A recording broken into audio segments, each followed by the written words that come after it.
With two gentlemen that will introduce themselves, Roderick Jefferson and our friend Daryl, who wants me to talk more about sales enablement. So I didn't. I should have had them say sales enablement, but hey, maybe you could just give your 30-second introduction, maybe share a little bit about how you got into sales enablement. Sure. And then share one interesting thing about yourself that not many people might know about. So 30 seconds is not easy for me, even though I make people do 30-second pitches all the time. It's not going to happen. So give me a minute or two. So Daryl Spreiter, I work at Salesforce.org, which is the nonprofit component of Salesforce.com, and I'll explain what that means in a moment. And I'm very excited to be here. It's actually it's a full circle night for me tonight. I'm here with Roderick, who is my former boss and mentor. He's the one that brought me into this world of sales productivity and enablement. In fact, my desk is right over there. Literally, that is my exact same desk, and Roderick was 5 feet in front of me. And before I sat at this desk, I actually was on an elevator on this floor, 29th floor, and in walks one of our leaders of, one of our sales executives, and saw him. I said hello, and he got off the elevator a couple floors down, and this gentleman turns and says, "I'm Roderick Jefferson." I said, "I'm Daryl Spreiter," and a minute later, an elevator pitch later, I got offered a job to enter the world of sales enablement, which is something I had never done before. I had never been a salesperson. So the elevator pitch does work. It does work. But it's crazy. I was not a salesperson. I got closed doors left and right. People didn't believe that I could be actually good at sales productivity, sales enablement. And this gentleman here just saw the teacher in me, and it's just been 5-6 years now of just a phenomenal trajectory in my career, and something I could not be prouder of to be here now with Roderick and share this story and the stories we have with you tonight. So, what else was the question? What am I famous for? One interesting thing that I people am might a not know Guinness about. Book World Record holder. Anybody want to guess what for? Can I guess? How about you go next? I know your guess. Just a moment. I may know this one. What? Hula hooping. No, not hula hooping. Pogo stick? I don't know what those things are. It's not athletic, I'll tell you that much right That would now. help you. It is not athletic. Stripes on a sock. It's actually, I'm a triplet, so I have an identical twin, I have a fraternal twin, so it's Daryl, Craig, and then My other somebody who brother, doesn't Daryl. look like me, like Mark, and then Daryl and Craig. And we used to go to triplet conventions and multiple births conventions, and a woman snapped a photo and entered it, the Guinness Book of World Records, and it was the largest gathering of multiple births at the time in 1975. Some of you may not have been alive at that time, but I appeared in 6 editions of the Guinness Book of World Records, so I'm officially a Guinness Book of World Record holder. And that was 3 minutes. Go ahead. Yeah, I timed you. So Yeah. right on the dot. How am I Please, supposed to follow a Guinness Book World Record? Really? So, Roderick Jefferson, my career actually started in sales. Carried a bag for 5 years and ran around and closed deals just like everyone in the room, and decided that I really loved the process of selling. Went to President's Club, did all that fun stuff, and said, you know what if I could actually take my skills and scale it? And before you knew it, it was sales training, sales productivity, sales enablement today. So I have run enablement for Siebel back when Mark and I were together years ago. Network compliance, eBay, HP, Salesforce, and now Oracle. So some really cool logos, and got a chance to have a lot of fun. And I'll give you 2 quick interesting things. I have actually 2 folks in the room from my former team that showed up. Daryl, who I brought into enablement, and Robbie in the back, who actually ran enablement with me at Marketing Cloud here at Oracle. And the other interesting fact is, I was sitting in that desk and we did a sales boot camp, and I got a call from Mark Benioff to tell me to come and meet with him, be at a certain place at a certain time, and little did I know, President Obama was there to meet me. Yeah, so, wow. I'm not a Guinness Book World Record holder, but I guess that's kind of But right. you met the U.S. president. That's pretty impressive. A whole leader of the free world. Yeah. And I'll tell you something that's really cool about Obama. All the things you could say about Obama, well, I think I come away with just this incredible level of confidence, right? And so a lot of things I talk about in sales with reps and leaders is, do your do your reps feel confident when they're out there in the field Absolutely. selling?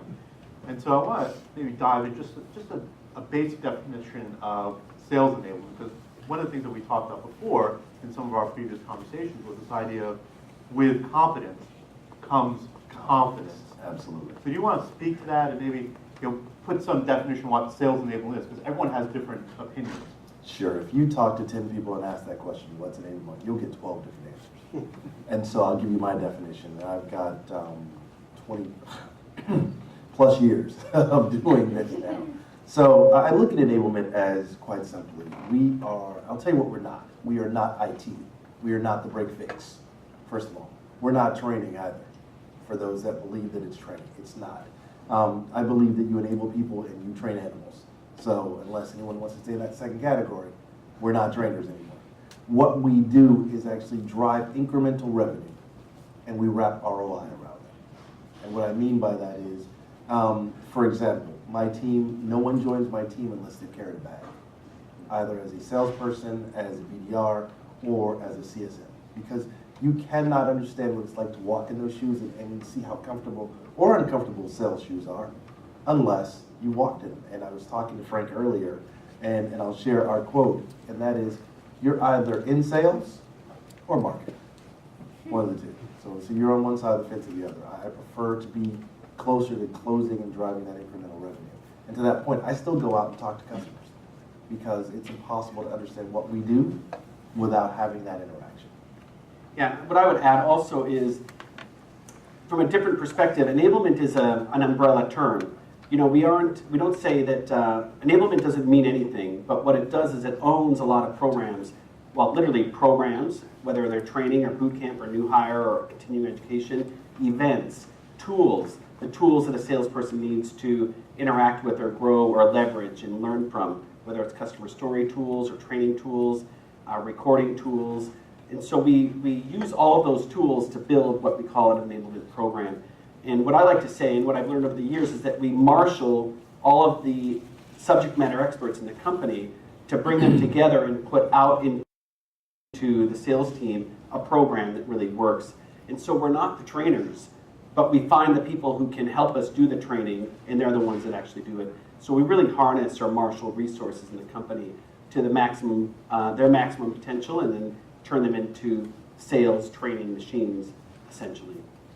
So it sounds like you from an enablement standpoint, you're interacting with a lot of different groups to make enablement happen. So, but how does that actually work from a organization perspective? Is it more like this hub and spoke where you pull Absolutely. these things? Or is it like this umbrella? I mean, can you describe how you build out your sales enablement? Sure, teams? it is a hub and spoke model. It's about collaboration, it's about communication, it's about orchestration. And what I mean by that is, we are that centerpiece that spokes out. So let me give you a couple of examples. My team works closely with every piece of the organization. Product marketing. We'll work with them and say, product marketing, why is your slide deck 17 slides long? First of all, no one's going to use it. And secondly, we get to slide 8 and it derails and it lengthens our sales cycle. No product marketing, we're not going to do 5 calls the last week of the month because to them, it's just Wednesday. For us, it's prime closing time. Also, speaking with product management and saying, hey, I've been out and talked to 5 customers. I've heard the same thing 5 times. At what point are we going to move this up higher on the roadmap and within our release cycle? Also, sitting down and talking with HR, oddly enough, and saying, hey, you hire to a certain piece that the first line managers will manage to, and we will enable to that piece. My team actually is part of the interview cycle for, even to this day, a part of the interview cycle for a bulk of the sales folks that we bring aboard. Why? Because these are the people that we're going to eventually oversee and make sure that, one, not only are they onboarded, but also that they have a continuing education piece, because enablement is about an ongoing occurrence. It's not a single event. It's not you go to a course or you take an e-learning or you go to a boot camp and suddenly you know everything under the sun. If we don't follow up with you and make sure that we sharpen your sword, we are doing you a disservice. I do not believe that enablement is the reason that doors stay open, but I firmly believe that without a strong enablement program, your doors will close, and they will close quickly.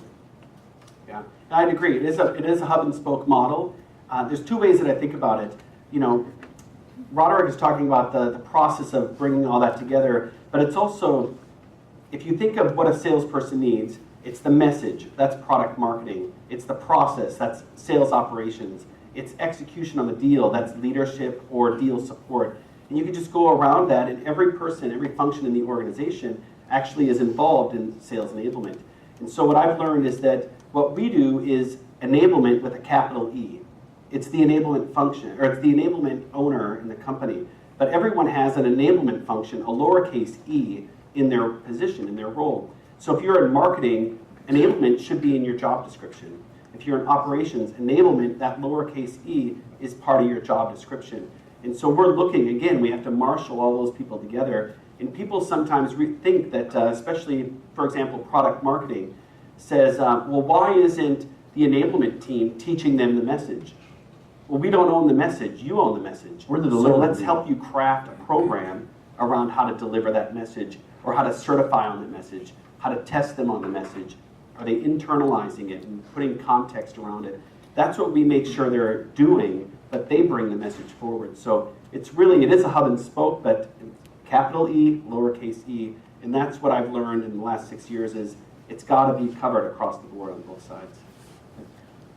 One of the other things I want to bring up is the aspect that there, in many companies, there's a lot of enablement programs, right? So everyone is doing training programs, everyone does content, everyone is doing, so there's all these different pieces, but they don't seem really connected. And I think from my perspective, oftentimes I just felt inundated with all the enablement I was being enabled with to sell. So it just seems like there's this attitude of, we'll just build it and they will come. But how do you really engage salespeople in the process and make sure it's actually relevant for us in the field or us in the phones as we're selling?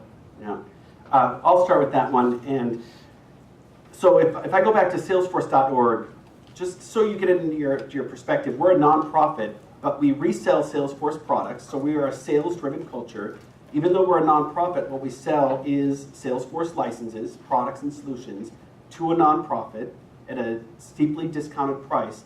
That revenue comes back in, helps us grow, develop products, and then we also invest it back into the communities in the form of grants. So half of our revenue this year, if we hit 64 million in revenue this year, 32 million of that goes out in the form of grants. So we're self-funded, and our salespeople have to be the top of their game. We hire the best salespeople in the industry, just like Second Roderick best. does. He gets the people who wants to work in the suburbs. We get the ones that want to work in the city. It's just like, He gets the people that can't get into Oracle. yeah. It's the Salesforce salesperson. It's the classic example of a rock star salesperson, but no one gets that because they think, why would I work at a nonprofit and how do I make money? And so we have to engage them throughout their entire life cycle of learning. But what we've seen now is, for example, we're 111 salespeople, so we're very small compared to what Roderick is running here and what Salesforce has. Those 111 salespeople go through about 90 hours of learning, training, and development over their first 90 days. So it's about an hour a day if you break it down. But what matters is not that they just complete it. Read this article, watch this video, send an email, talk to me. It's manager level engagement. So they have to actually complete a week of courses, and then they're going to do an activity with their manager. Or they're going to open their phone, they're going to hit record and deliver their pitch, and they're going to share that pitch for everyone in the organization to see and comment on. They're going to sit down with their manager and they're going to say, here's how I'm going to pitch the product. You're my customer, and now I'm going to role play with you. So the managers are lockstep in with their training and their development over those 90 days. And that's transformational. It means we have ownership, not just at the new hire level who wants to learn, but their managers are involved in their learning. And I get to make sure that everyone is involved in the acceleration of learning, hitting ramp, hitting their quota, hitting their time to value in the company. We all come together, and as a peer group, as a manager group, we watch them develop and grow because we see videos, we see writing, we see answers, essays. It's all baked into that. And so I think that's the secret is it's not just build a program, send them through it, and assume everything is going to work. Right. You have to test them and assess them and pitch them, certify them. We were talking, just having a conversation, 50 people in this room, I could give you all the same deck, and we'd have 50 different pitches. But only one pitch is the right pitch. And so how do we all get on the same page? It's reinforcement from the rep level, the peer level, the manager level, and so forth. So that's a 111 salespeople example. Let's talk about 22,000 salespeople. Slightly different. I can't have people uploading. Now let me explain the Marketing Cloud to you. It's not your standard Oracle approach. On the Oracle side, they're focused on the hardware, HCM, ERP, and et cetera. Marketing Cloud is a very, very special and unique component inside of Oracle. We are the first time in the history of Oracle that we are a standalone organization. We were built expressly to focus on nothing but the CMO and the office of the CMO. We don't talk to the CEO, to the CIO, the CTO, or the VP of sales. Think about that. Just marketing, pure marketing. We are made up of 8 different acquired companies that came from best and best breed. So we only acquire number 1 or number 2 in a space. So the hardest part for us is, imagine this in a football analogy. I have 8 all-star quarterbacks in the same huddle, all wanting to call plays. Doesn't work. So what we had to do was kind of strip that down and say, here's the messaging, here's the positioning. We don't do decks anymore. Before we had a first call pitch, we don't do decks. So how do we approach, to your question? I take a different approach with Daryl. I'm a sales guy, first and foremost, and will always be a sales guy. So I ask questions. I ask more than I answer. And I want to know what's going on in the field. I go out and I meet with customers. I come back, I meet with our sales leaders, and then I sync between those. And then we build out our programs that way. So we do similar to Daryl, but let's take it a step further. To get into our onboarding program, you've got about 20 hours of pre-work in e-learning format, all mandatory. Then we don't, again, as I said, we don't do a deck. We do whiteboarding only. And the reason is, I found out with sales folks, is you can hide behind a deck. How many times have you folks, and you don't have to nod, I know it's going to be true here because I've seen this once or twice. You're in a meeting with a customer and you go, we're going to skip slides 6 and 7. You know what that means? I have no idea how to position that. I can't say I don't know, so we're going to say, hey, we're going to come back to that. You ever really come back to that slide? It doesn't happen. So we decided, we worked with a company called Corporate Visions, and we had them draw up a whiteboard for us. And this is messaging and positioning, end-to-end, all 8 of those different products. And what we do is we accreditate, we don't certify. Certification is a whole different piece that has legal ramifications to it. So what we do is a stand and deliver. And you have to come in, be able to position and message, key differentiation, competitive advantage, and business value. Now here's the crazy thing. All of us can talk about competitive advantage all day long and key differentiation. Newsflash, customer only cares about business value. Here's how we define business value. So Mr. and Mrs. Customer, we have all these cool bells, toys, and whistles, but at the end of the day, we do one of 2 things. Either A, help you increase productivity and efficiency, or B, decrease pain. Has anything changed since I sold? Is that still why people buy? This is the interactive part. Can I get a nod? Okay, just checking. So we focus on those pieces, and then we put together an entire continuing education program because I believe that enablement is an ongoing occurrence, not a single event. I don't want to send people to an event and suddenly they disappear and no one hears from us. And as I said, because my team are a bunch of sales folks and not trainers, we go out with them. We go out, we ask questions. We get a chance to meet with not only our stakeholders, but we meet with live customers.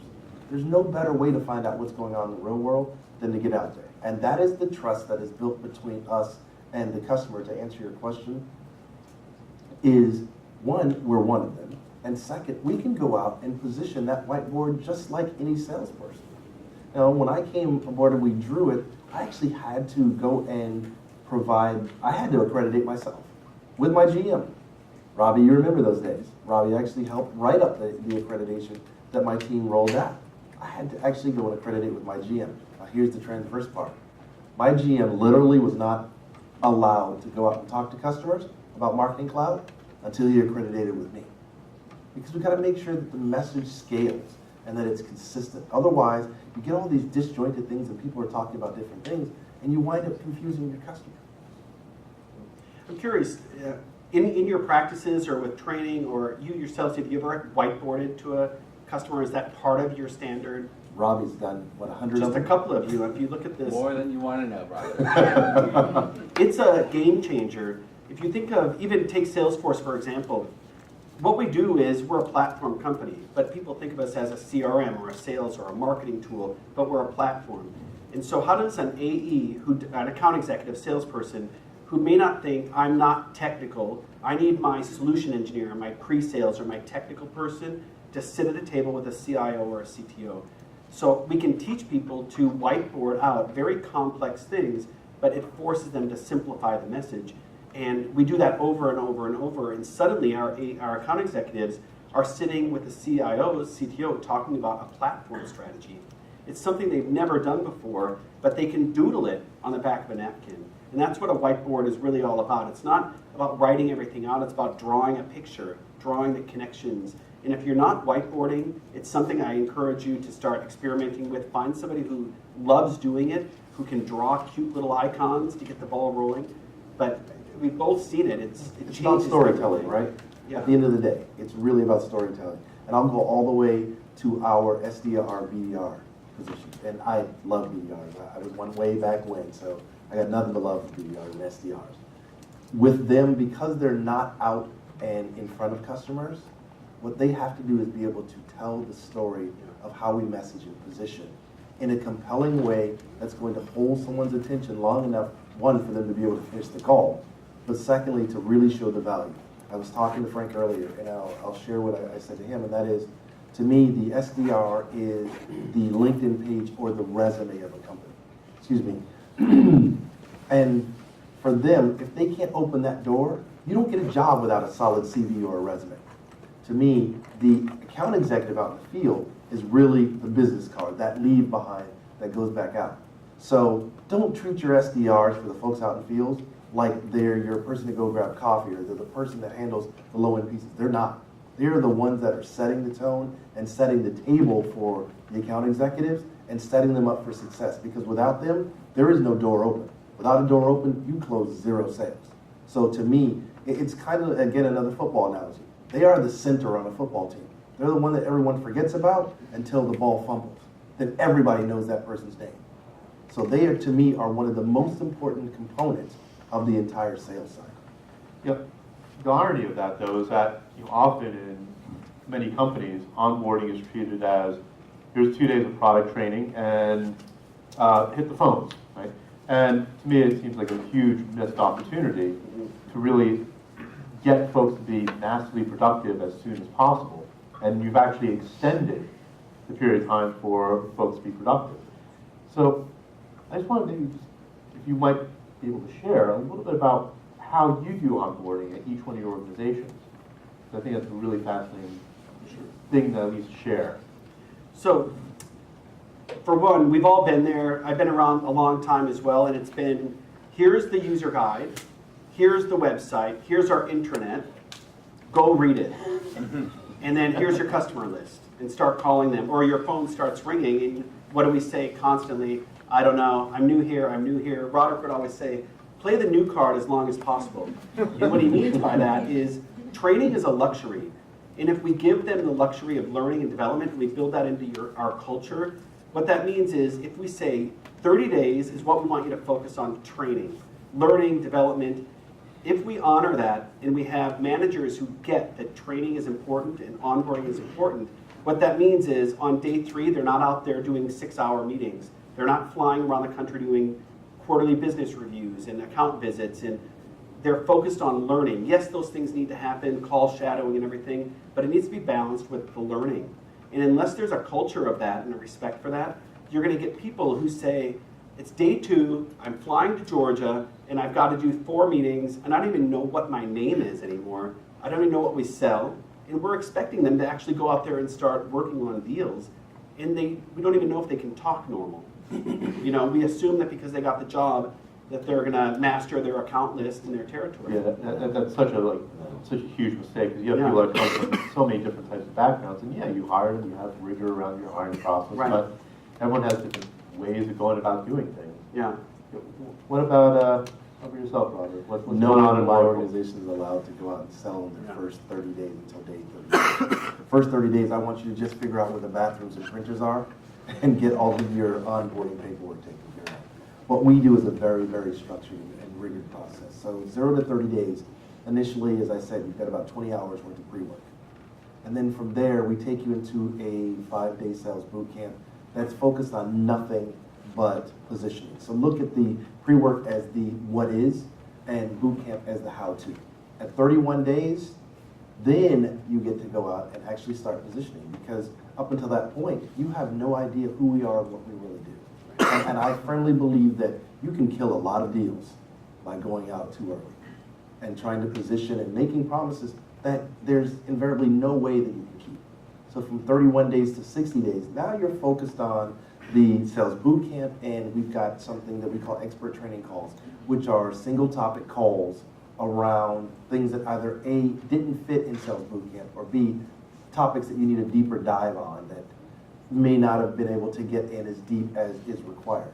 And then we get you up until 90 days. At 90 days, you're no longer considered a new hire. At 91 days, we put you into the legacy or continuing education space. So throughout that time, what you're doing is mentoring discussions. You've got one-on-ones scheduled with your manager at intermittent times.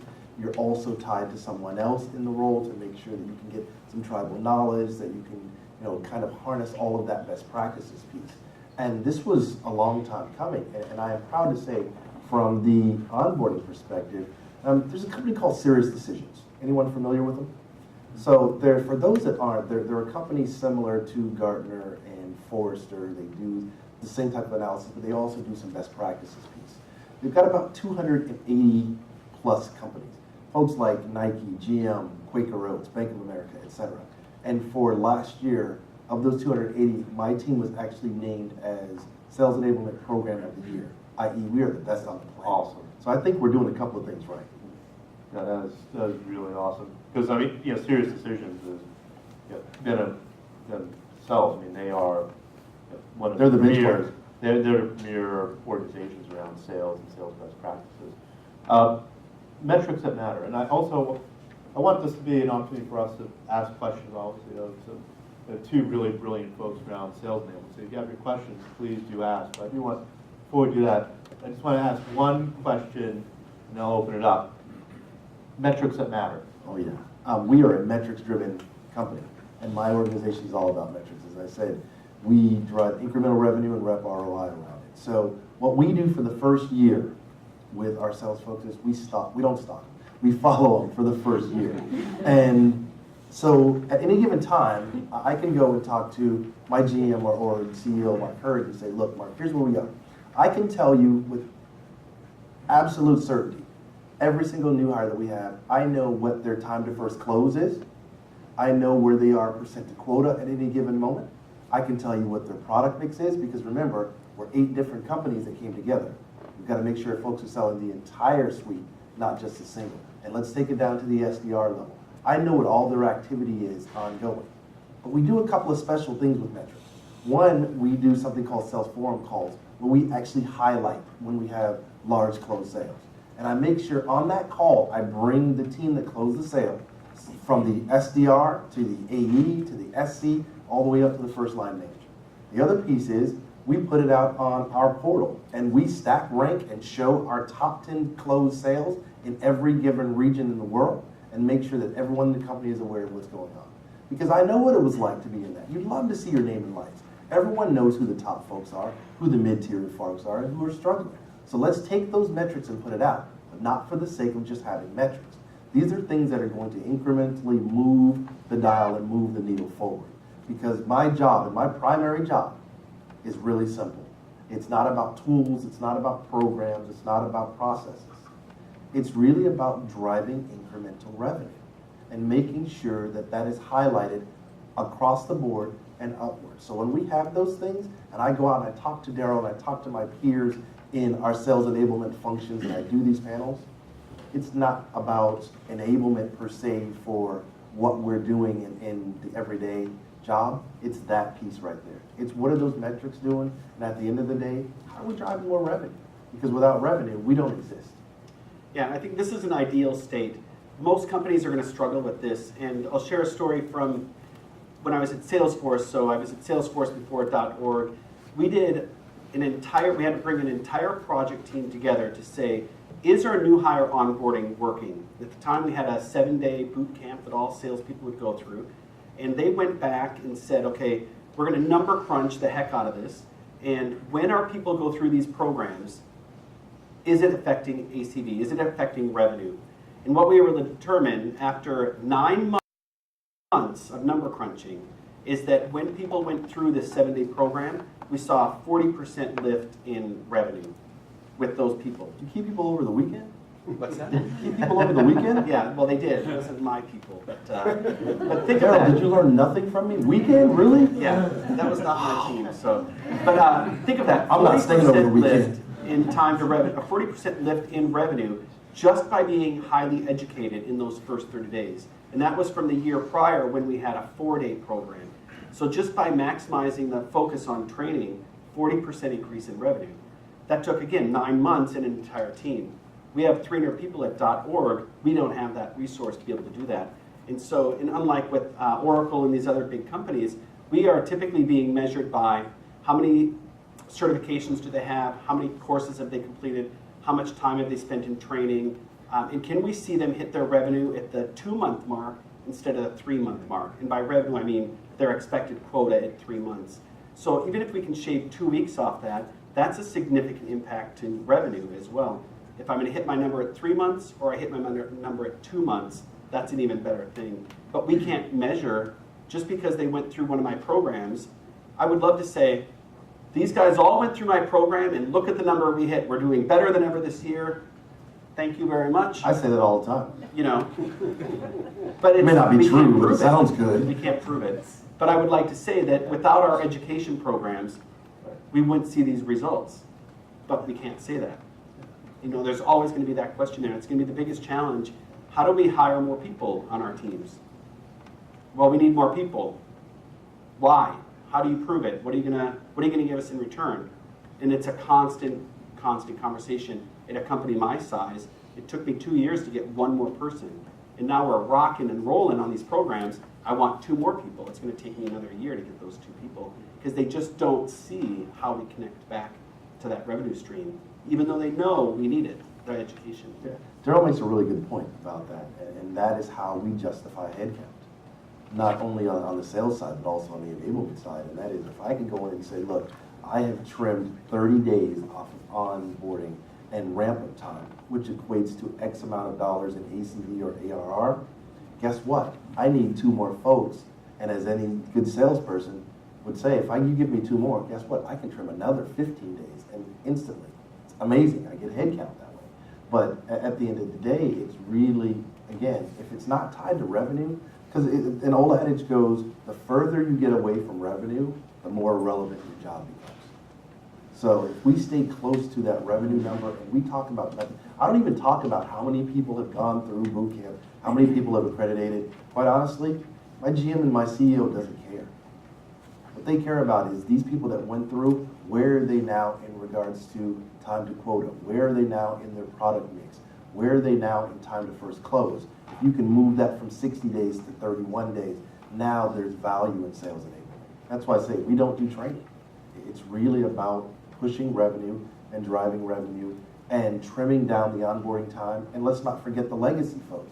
What are we doing for continuing education after they get out of that new hire phase to make sure that we continue to sharpen that sword? Because my belief is that enablement is not what keeps the doors open, but poor or lack thereof is a guarantee that your doors will close quickly.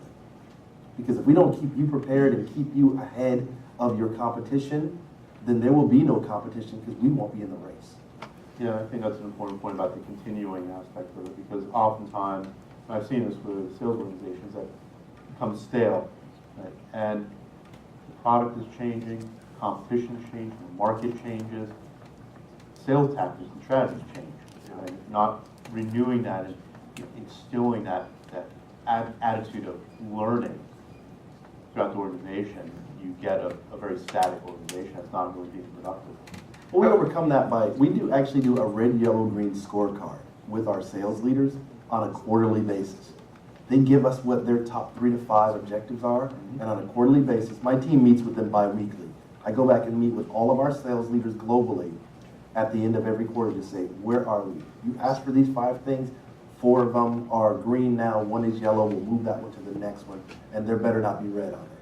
Otherwise, we have completely wasted time, and we've wasted another opportunity to drive revenue. But if you guys aren't doing some form of red, yellow, green, like we used to do, Daryl, I would highly recommend bring that back, because it's a very easy, clear, coherent picture to a sales leader that says, you know what, here's the Mendoza line. This many folks are below it, this many folks are above it. Now, to Daryl's point, we can't say that we own every piece of success, because clearly you guys are doing the job. What we can do is, and what I do is I tie it to where we've made significant changes in our programs, and if there's an uptick in revenue, then of course I'm gonna come back and say, look, you guys asked for this piece, we're able to give you this, whether it's messaging and positioning, whether it's a new component to the whiteboard, and now look incrementally, what happened in our spike in revenue in North America, or in LAD, or in JPAC, or in EMEA, and then that way I can indirectly tie that back to the success of what my team is doing to drive that revenue again. I'd like to follow up, even what you said about the continuing education, these people who have been salespeople for a long time. Think if you've been at work and we say, okay, we're going to take you out of the field, out of selling, we want you to go through a week of training. And people go, oh, yeah. There is never a time for training. I don't even like going to training. I'm not going to hit my number. And I think what's very exciting for both Roderick and I, and we've done a lot of collaboration, we've learned from each other over the years, and we're both, I think, on the leading edge of enablement and training programs in these companies that we're at. We'll have people who have come through 20, 30 years of selling, people who are the grizzly old salespeople who have done it all, and they come to a program and they say, that was unlike anything I've ever done before. That's hands down the best experience I've had, best training I've ever done. I've never seen anything like that. And we walk out, we're really excited about it, we're enthusiastic about it, but people forget no one invests in their training. I could ask my company to raise your hand if you did one professional development class last year. No one, maybe less than 10% would raise their hand. And so we're making them continue to develop themselves. And again, the grizzly old bearded salespeople love it. They don't ever see this. They're doing the same thing over and over and over, year after year after year. They get their new job, they get the book. Yeah, I got it, we can do that, we can do that. Oh yeah, value, value, value, position, position, position, yeah, close, close, close. They think they know everything, and they go through these programs that we believe really impact people, and they do, but no one wants to invest in these kind of programs sometimes. It takes a long time. Salesforce.org can have sales enablement for 14 years, and now we've got it, and it's been rocking the whole time. So I think it's just an interesting thing when we think, what we love about our jobs is when the light bulb goes off, and these people who've been around for years say, bingo, I just learned something new, and it changes their course. And so that's what's really exciting when we think about ongoing education outside of just onboarding. You can't forget all the others that have been around for so long, that they need it, and they get excited, and it helps them. Or can I have one piece? I've actually shifted my focus, and I'm not focused on the bearded grizzly old person anymore. My focus is really on millennials now, because it's no surprise that the learning curve, the expectation, the amount of information that can be grasped, and what's expected of us is completely different now. So where I, before, when Daryl and I were together, never thought twice about doing a 20, 30-minute e-learning tutorial, because that's what you did back then. I don't believe it anymore. We now have a podcast library for continuing education, something that I call Knowledge Bites. It is 5 to 7 minutes max. It's short bursts of information. It's all focused on messaging and positioning. Everything around it is about key differentiation, competitive advantage, and business value. And what I do is I take the best of our sales folks, and I say, hey, you just closed X sale. I don't care what you sold. What I want to know and be able to convey and transfer is, how did you sell it? And who was engaged in this? And how much of the rest of the team was actually engaged in this? Because no one closes and wins alone. Oh, people lose alone, but you never ever win alone. So we take those, we put them into 5 to 7 minutes knowledge bites, we put them out into a podcast library, and now I can hit all audiences. And not only do we do the podcast library, but it's also now being chopped up into multiple languages because I've got a global team. And the way we sell in North America is nothing like the way we sell in APAC, nothing like the way we sell in LAD. And Japan is a completely different planet on how they sell. And so if I go over there and try and sell the way we sell here, you're gone. So we had to build a podcast library and chop that up, first language specific, but more importantly, culturally specific, right? Because in one place, for example, in LAD, we've got a number of agencies and partners that we work through. North America, it's more of a direct sale. When we go to Japan, direct sale almost goes out the window. It's really how do I now work with the partners, because now I own enablement for sales, SDRs, SCs, CSMs, and also for partner enablement. And that's a whole different engagement model. So when you talk about ongoing education, it's about taking the best of the best and harnessing all of that tribal knowledge from partners, from SCs, from CSMs, from AEs, and putting it all together, and then chopping that up even smaller to bites that actually fit for that given role. So if you try and do one size fits all, you are actually asking for failure, because what is too technical for one is not technical enough for the other. Here's an example. When I do the knowledge bites, we do it, as I said, for the various roles. For AEs, we want to kind of go surface and a little bit below the surface. For SDRs, I want to stay right at the surface. For SCs, I've got to go deep. For CSMs, I've got to go deep and wide, because I've got folks that are talking to net new logos, and also I've got the renewals team that are trying to resell, and it could be a completely different buyer than initially sold it. And because at Oracle, it's no surprise, we are serial acquirers, and we've decided to buy versus build. If you bought today, and you bought a year from now, you're going to have, at a minimum, 2 to 3 new products and solutions that are going to be engaged in that sell, because we've acquired 3 new companies in the last year. I've been at Oracle Marketing Cloud now for 3 years. We've acquired 8 companies. When I got there, the company total was 400. Today, we have 600 sales folks and 2,200 folks, 3 years later. Not to mention the 20,000 folks on the broader Oracle side that we're responsible for. So it really comes down to it, and it sounds so cliche, but it's true. Know your audience. And even more important, listen to your audience. My role is to ask more questions than I answer. If I'm doing that in a given day, then that's the value that enablement brings. And I think the important takeaway is, obviously, Daryl, you come from a small organization, Roderick, you come from a really large organization, but I think a lot of the same practices still apply, Absolutely. even at the earliest stages when you're putting in a sales enablement program. So I want to open it up to some questions. And the gentleman in the green shirt, maybe just state your name and where you're from. I'm Can you David. give your name and your role just so we know? Sure. Thank you. So, David, I'm an SDR at Zola. This row here. We got the Zola logo over there. Yeah, exactly. Thank you guys very much, first of all. And you guys talk a lot about messaging and positioning. How often are you updating that, and what is that process like? Is it continual? Is that on you guys? Is there a separate team for that? Does that live under sales? Like, go in. Yeah, product marketing owns our message and our position, right? And they'll work with leadership, they'll work with marketing, so they own the shaping of our corporate message or our customer-facing message. And so what we'll do is take that message and build it into, again, like a pitch of some sort. And so we'll take our best account executive, ask them to record the pitch. We give them a lot of support so it sounds really good. And then we push that out there, and everyone is asked to then redo that pitch in their own way.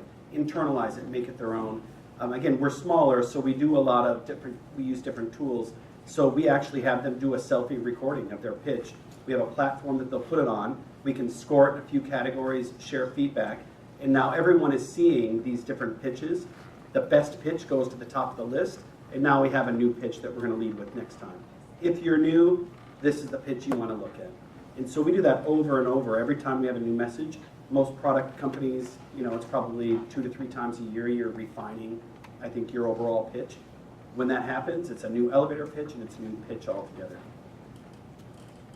So again, we're different. Surprise.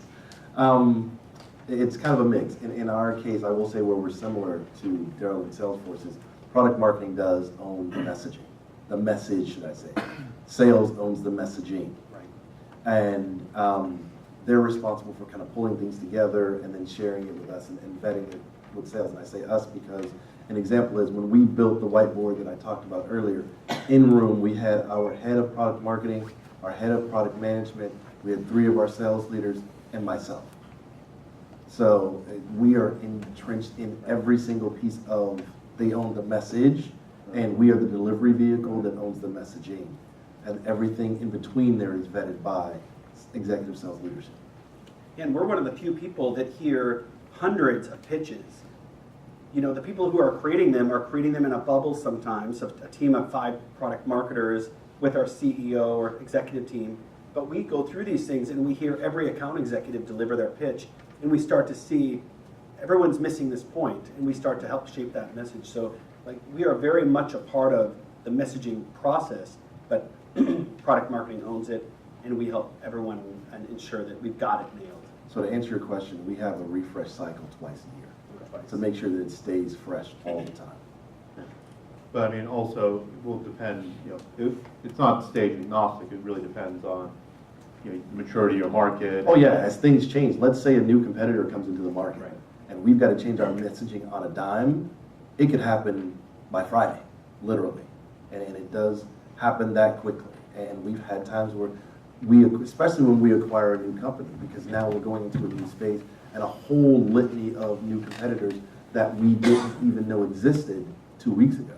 So we've got to go in, and that's the great thing about the whiteboard, as opposed to a deck or a first call pitch. I can change a whiteboard in 20 minutes and send it out to the world, and guess what? This is law. This is our new pitch. Why? Not because I decided it was time to change it. It was more about we've got a new competitive element that's come into play, or we've lost a competitor in the market, or we're stepping into a new market, or even more importantly, regionally, as I said earlier, we're starting to see different things in different regions. So where we had one single whiteboard to answer your question succinctly, right now we have 2 separates, because the world has changed so much in just a year that it forced us to break things up and look at the world from multiple lenses rather than saying, here you go, one size fits all. Not at all. Is that up? Yeah, very much, thank you. Hi, I'm Rashmi from Lead Genius. I'm an SDR. Hi, Rashmi. I want to ask you about prospecting and where that fits into the enablement, like teams that you have. How do you train? Where does that fit in the structure of your organizations? Mm-hmm. Do you want me to start? Salesforce focuses on 2 forms of prospecting training. One is called Basho. I don't know if anyone's heard of Basho, but that's kind of our de facto standard for how to prospect, and it's an email strategy technique that typically gets very good results. So it's called Basho. There's a gentleman by the name of John Barrows. John Barrows. That you can Google Basho, B-A-S-H-O. Everyone knows John. Or John Barrows. The other one is called Sandler Selling Solutions, and Sandler is a form of discovery and qualification techniques that get you to get to 3-4 levels of paying, and it supports your discovery, your qualification, and then ultimately then how you pitch back to the customer based on what you've learned. So that's how we typically have those courses offered throughout the year, and our salespeople go through those. That's how we focus on prospecting, and then we have reinforcement trainings like, here's a news article, write us an email. What's your email going to look like? So we'll test new hires to see if they're getting it. Just give them a real life scenario. Here's a new release, a news release. What would you put in a Basho email? So those are the 2 programs we would typically use. Where we don't use Basho, and I really wish we would, because I've been talking to John and trying to get him in now. We use Sandler as well, so we're a Sandler shop, and then we've also got a proprietary internal process that we use for prospecting as well. And it is a priority, because again, if you can't open that door, nothing happens. Actually, John Barrows, I have huge amounts of respect. He's actually speaking at our August event in Boston. And so, obviously, that's in Boston, but you can catch the live stream if you follow our Boston group. All of the stuff that you see at all of our events are live streams. So definitely check that out in August. He's a game changer. It's not just email. He's a brilliant guy and knows this prospecting and selling. Prospecting, Yeah, solid. And the great thing about John is, and when I was at Salesforce, John broke into Salesforce, and I brought him in to do some things. And the thing that impressed me most about him is the prospecting process that he uses and talks through and teaches is exactly what he used to break into us, into Box, into Google, into LinkedIn, and into Yahoo. So he really is about hands-on. Yeah, he's a legitimate sales Guru. Yeah. guru. He is an absolute guru. Other questions? Question up here in front? Yeah, I was gonna ask, Name, what, name and company. hi there, Nick Reaney, CEO of Acceleration. And kind of answered it, but I'll just explore a little bit more, maybe you will. Relative to the kinds of things that you're educating people on, it sounds like you've got certainly product top of mind. What are you doing in terms of core selling skills, and to take a little further, selling intelligence or selling judgment? Sure. We actually break enablement into 3 pieces. So we've got product enablement, we've got selling skills, and then we've also got soft skills. So we make sure that if you don't get a well-rounded experience, then giving you just how to sell versus talking about the product piece versus talking about negotiations and executive level conversations. Because as you know, as a CEO, if I come in with the same conversation that I talk at the level of a senior manager or director, it's not going to resonate with you. So how do we talk to executive levels? Well, we bring former CEOs, CFOs, et cetera in, and we actually do mock conversations with them on one side. On the other side, the product, which we've talked about already. And then there's the domain expertise piece as well. What's going on in the market? How do we expound on your business acumen and understanding not just the basics of how do you read a 10K or a 10Q. No, it's really the selling motions of how you sell differently to each level. And the biggest thing that we focus on is how do you sell without selling? And the point is, to that, we focus on stop giving presentations and start having conversations. Because no one wants you to come in and give the same can that you just left XYZ and ABC company to. I want you to be able to come in and differentiate for me and really make me feel when you left that one, you did your homework, second, you understand my business, and third, you really focused on value. Yeah, and what we would add to that is, we've talked mostly about product and solutions today, but there's company and culture. So what's our company? Who are we? What do we do? How are we different? So how do we speak to that? What's our vision, our mission, our strategy, our go-to-market strategy? How are we going to get to where we're trying to head? So that could be a one-day program right there, easily one day. Then you've got your product and solutions. How do you just do discovery, objection handling? Who are your buyers, the personas, mock conversations, and then get into customer stories. We do a lot of customer story training. Everyone at .org can tell you 10 stories like this. And we practice, and we do it. We just did it last 2 days.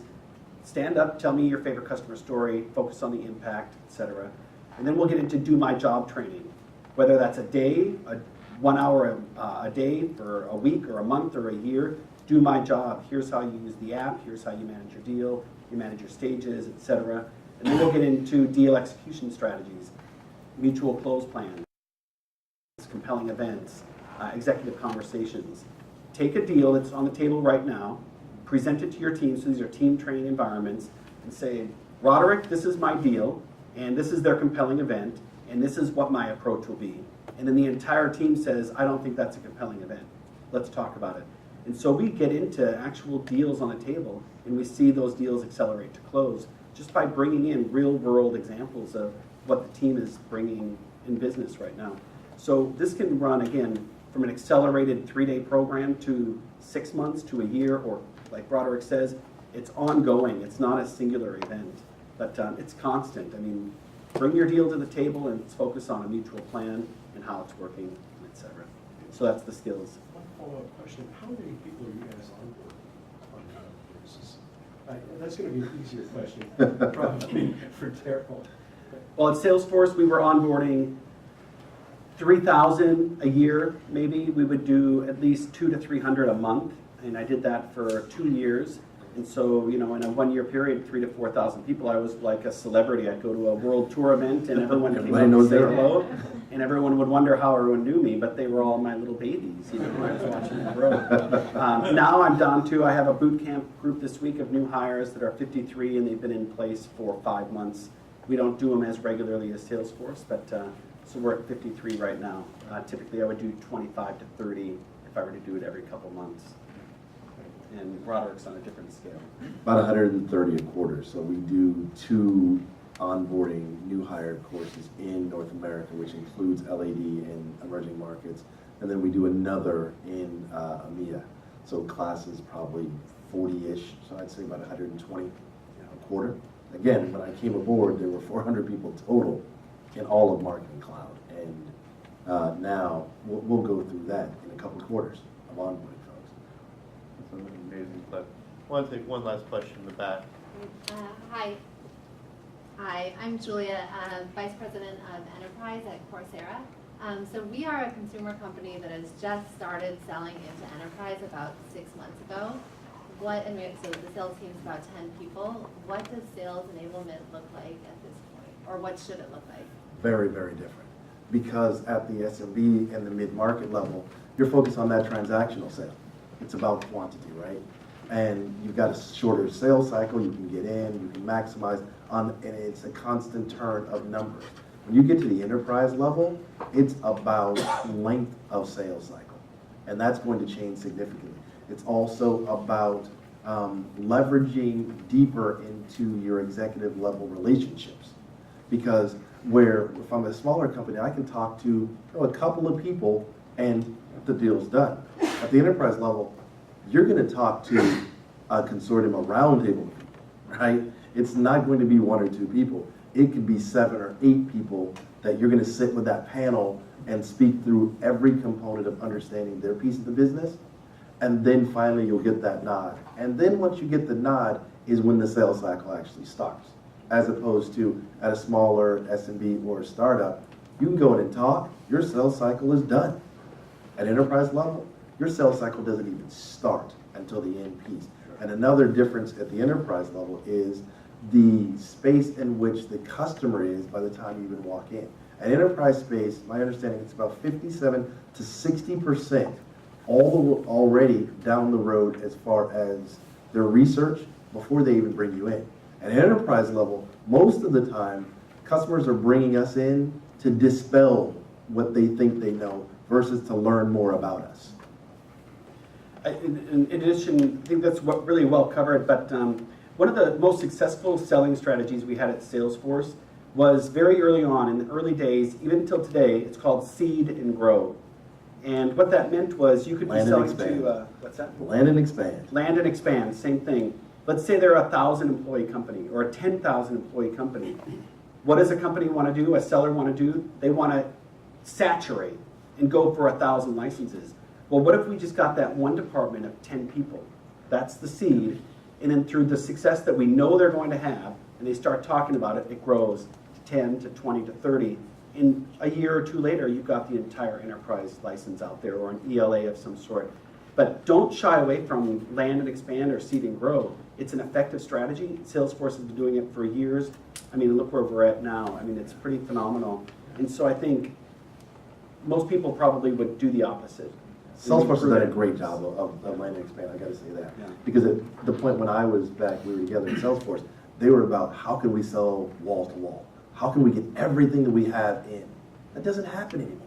Because one, people aren't willing to put their jobs on the risk by saying that the change. And secondly, the biggest piece is to rip out and start over is almost impossible at enterprise level. So start here and then grow. And it's amazing how you get this small, tiny little nothing of a company as you see it initially. Oh, I got a couple of seats in, it just got started. And before you know, guess what? This company has now gone public and they've taken over their space in the market. And you go, I remember when they were 12 people and they were in a little small conference room. I'll give you a perfect example. When I worked at Siebel, those days way back, right? Yeah. They started in a conference room with Tom Siebel and a couple of other folks. Before you knew it, we had 1 office, we had 2 offices, and before you knew it, it became the Siebel that we all remember, which was the #1 CRM company on the planet. Now, if I was selling into them and I only looked at them for what they were at the time, I would have completely lost out on the opportunity to go in and grow. So what I will say is, when you're talking to your clients, and especially at the enterprise level, stay curious. Keep asking questions. Find out what's going on with their expansion strategy. Find out what's going on inside the leadership team. Find out what's happening from the SMB in the mid-market, and what is the succession rate of growing from mid-market, SMB, and moving up into enterprise. And don't discount those companies that are on the cusp of moving from mid-market to enterprise, because those are going to be your gold mines and your cash cows. Yeah, and I think it's perfectly said. I think a lot of organizations, really very much startups, when they go from SMB to enterprise, they look at it as a big step function. It's actually really a big mistake, because you can't go from selling SMB and just automatically switching off and selling big deals. It's using things like land and expand. It's building up capabilities, because it's not just about the sale, it's also about how you deliver. So the enterprise sale is much more than just hire a bunch of really expensive reps and sell big deals. That doesn't happen. You have to actually deliver. Or can I add one thing to the enterprise piece? Change the hiring profile of your AEs. You cannot hire SMB folks that have been transactional their entire career and put them in an enterprise sales model and think they're going to be successful. You are setting those people up for failure. Because the length of sales cycle, the time in which I get paid, the way that I interact, and also, most importantly, the levels in which I interact with, from the executive core, I'm used to a director. Now all of a sudden, I don't just have a VP, I've got the CIO and the CEO looking at me, and I'm asking them to put their roles, their jobs, and their livelihood on the line, and all I've ever sold was transactional sales. Not gonna work. And people get burnt out and they walk away quickly. So change the hiring profile quickly. I want to ask one last question before we wrap up this evening. And I always ask this of every speaker, but what is maybe a book or a movie, just something that you've come across that's been super inspirational for you? For me, Roderick has been very, again, The Life of Roderick, Yeah. that's an excellent book. I feel like a proud papa right now, because this guy was a CSM when I brought him into Enablement. Right. And now I'm sitting here on the stage as peers with Yeah. him. It's amazing. I had gotten closed doors for years at Salesforce saying, you cannot do that job. You cannot do it. And I just said, I can do this job. And, it's just something that we underestimate sometimes. We talk about passion, but when you're passionate about something and you have somebody that can channel it, I was very passionate, a lot of energy. I was like a fireball, but he figured out how to zone me in, and it was just the beginning of something really exciting. So definitely mentor here for that. And what was the second part of the question? Just, is there maybe like a book or a movie Yeah. that you felt was really moving for you? I'll share two really quick. Book, The Challenger Sale. If you haven't read it, it's great for training. It comes up all the time, and people just forget that it's not about, I'm a relationship builder. We're all relationship builders. It's about challenging the sale. It's about thinking outside the box and challenging the way they come. The other is by an author, Ben Zolden, who does Story Leaders. If you've not heard of Story Leaders, look at Story Leaders. It changed everything about my approach. Look up Ben Zolden, Z-O-L-D-A-N. And it's called Story Leaders. There's a workshop he does it here in San Francisco. It's about vulnerability, and it's about opening it up at a very deep level.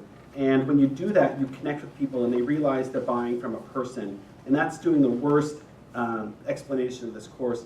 But it was one of the most dramatic shifts, transformational shifts in my life, in my career, to be able to come back and build vulnerability and storytelling into everything I do.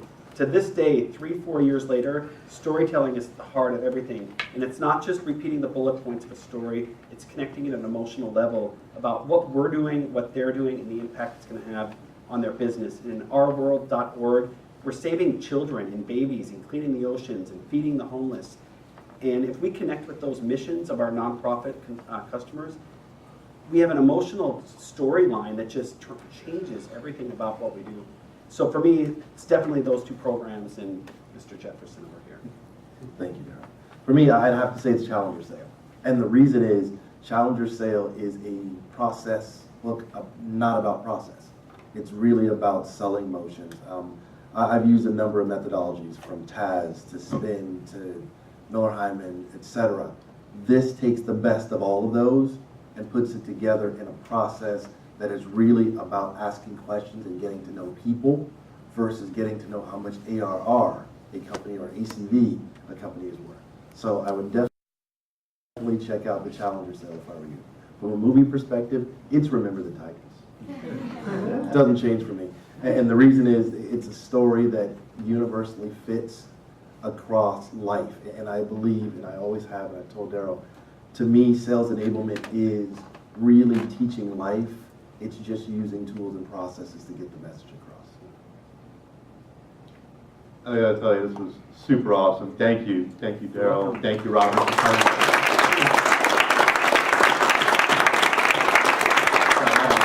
That's a good one, like standing ovation.